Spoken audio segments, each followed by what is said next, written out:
споделим един красив сън. Сън, който няма да искате да свършва. В този сън денят е красив, топъл и слънчев. Чувате птичките, вятъра и малка рекичка. Вървите към нея. На брега и един старец медитира. И вие виждате как от главата му строи красива разноцветна светлина.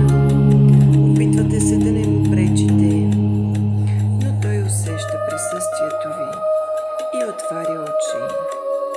Очите му са пълни с любов и се усмихват.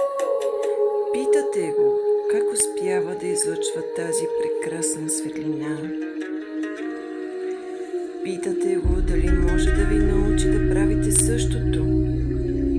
Той отвръща, че преди много години е задал същият въпрос на своя учител.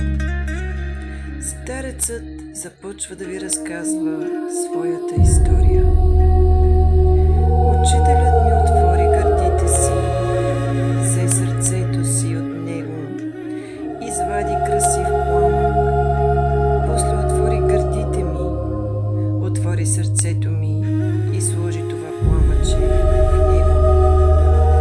Върна сърцето ми в гърдите и щом то се озова вътре в мен, почувствах силна любов, защото пламъкът, който учителят сложи в сърцето ми, беше собствената му любов. Този пламък растеше в сърцето ми и се превърна в голям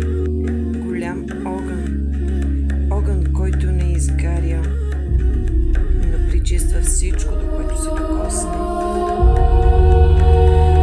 И той докосна всяка клетка в тялото ми и клетките ми отвърнаха с любов. Аз станах едно с тялото си, но любовта ми продължаваше да расте. Този огън докосна всяко чувство в ума ми и всички чувства се превърнаха в силна, необятна любов. И аз обикнах себе си напълно и безусловно. Но огънят продължи да гори и почувствах необходимостта да споделя любовта си. Реших да дам част от нея на всяко дърво и дърветата ми отвърнаха с любов. И аз станах едно цяло с тях, но любовта ми не престана да расте. Дадох от нея на всяко цвете, на всяка тревичка, на почвата и те ми отвърнаха с любов и станах едно. Но любовта ми растеше и растеше. Обикнах всяко животно на земята.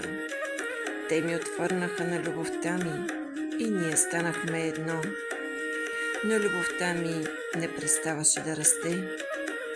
Дадох част от любовта си на всеки кристал, на всеки камък по земята, на почвата, на металите и те ми отвърнаха със същото и аз станах едно с земята.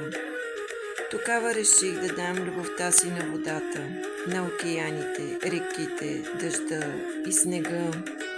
И те ми отвърнаха с любов и станахме едно, а любовта ми продължаваше да расте и да расте. Реших да я дам на въздуха, на вятъра. Почувствах силна връзка с земята, с вятъра, с океаните, с природата и любовта ми растеше.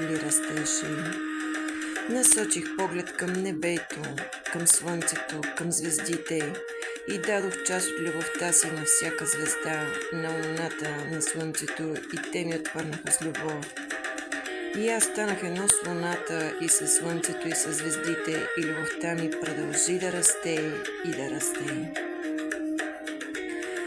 Дадох част от нея на всеки човек и станах едно цяло с човечеството, където и да отида, когото и да срещна. Виждам себе си в очите му, защото съм част от всичко, защото обичам. И тогава старецът отваря гърдите си, изважда сърцето си с красивия пламък и слага този пламък в сърцето ви. И сега тази любов расте във вас. Сега сте едно с вятъра, с водата, с звездите, с цялата природа, с всички животни и всички хора. Усещате топлина и светлина, излъчващи се от пламъка в сърцето ви. От главата ви строи красива, много багрена светлина. Вие излъчвате огъня на любовта и се молите. Благодаря ти, Създателю, за живота, който ми дари. Благодаря ти, че ми даде всичко, което ми е било истински необходимо. Благодаря ти за възможността да имам това красиво тяло и този прекрасен ум. Благодаря ти, че живееш в мен с цялата си любов, с чистия си и безкрайен дух, с топлата си и лъчиста светлина. Благодаря ти, че използваш думите ми, очите ми, сърцето ми, за да споделяш любовта си, където и да отида. Обичам те такъв какъвто си и тъй като съм Твое творение, обичам и себе си такава каквато съм. Помогни ми да запазя любовта и покоя в сърцето си и да превърна тази любов в нов начин на живот и да живея в любовта до края на дните си. Амин.